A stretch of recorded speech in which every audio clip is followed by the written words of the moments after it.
els nens de l'escola SEAT i us volem parlar dels drets dels infants i de com els hem treballat. La veritat és que jo no. Jo era una ingènua amb tot això dels drets dels infants. No sabia res i només havia escoltat parlar dels drets humans. Sí, jo també. Jo ja havia escoltat els drets dels infants perquè la meva germana ja m'havia parlat d'això perquè li interessa molt. És una mena de lloc que com quan érem petits jo recordo que fèiem informàtica i entràvem a un lloc i jugàvem, però era aprenent. És quasi el mateix per amb els drets dels infants. I és entretingut. Sí. I dona més ganes d'aprendre. De saber. Més que ahir llegint un llibre, jugant, Els drets dels infants. Vam pensar en un dels drets que era més important per nosaltres i, sí, no? Vosaltres també, no? Sí. Jo s'ho vaig dir a un amic que va a quart que es diu David i el va semblar tot molt divertit. Jo vaig parlar a les extraescolars i ens va agradar molt perquè sembla una manera divertida d'aprendre els drets. Com jo no sabia res d'aquests drets, em vaig imaginar tot el que passava i això i em vaig reflexionar i vaig dir si a mi em tenen que complir els meus drets, altres també, llavors tinc que fer que es compleixin els dels altres. Jo també hi vaig pensar en tots aquests nens i nenes que no tenen els drets i vaig pensar que tenim molta sort i que ens agradaria molt ajudar a les persones que no els tenen. Hi ha molts drets relacionats entre ells i que són perquè els nens estiguin feliços i perquè tinguin una bona condició de vida.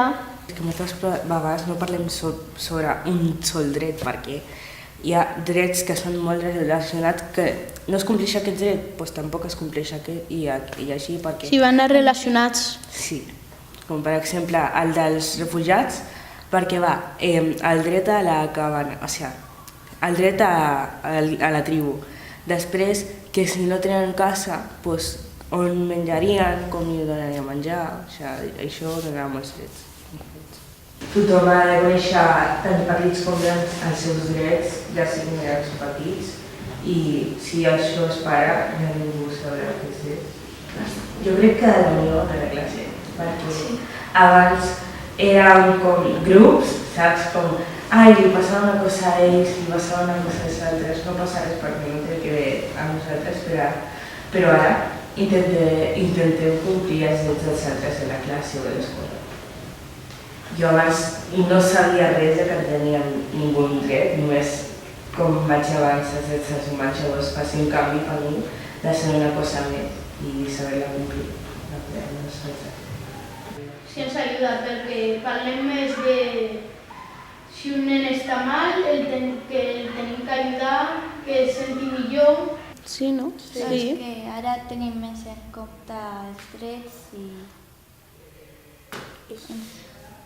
si veiem que a qual pati o així que no es compleix, li diem que es compleixi. Parlem, en el pati, si veiem una miqueta d'agressió, parlem amb els més petits i els diem que cadascú té el seu dret. Parlem més amb els petits.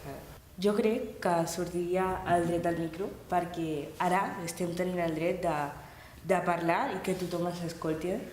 Jo crec que el dret al paraigua perquè hem parlat d'això que ara al pati quan veiem algú que es baralla o algú, reaccionem.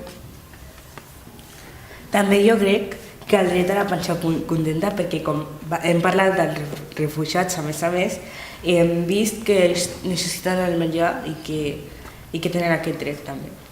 Jo també crec que el dret a les sales perquè també tenen dret a estudiar i a tenir la seva escola i amics.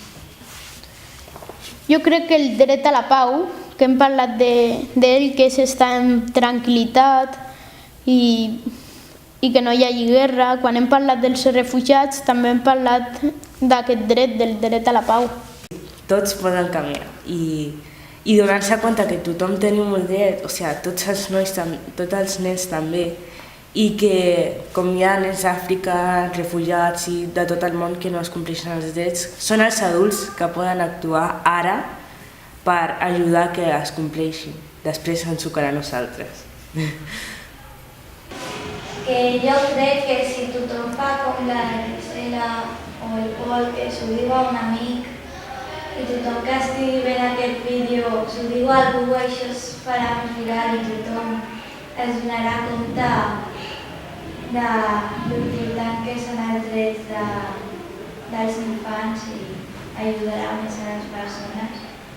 I també jo crec que no només hi ha de saber-los, sinó que també complir-los a tu i a la gent que hi ha al teu alrededor. Jo crec que si saps els drets i un altre no els saps, se'ls tens que dir perquè els pugui complir i que sàpiga que ell té uns drets i que els té que complir. Sí, perquè doncs, si tu saps una, podríem canviar. Canviem el món.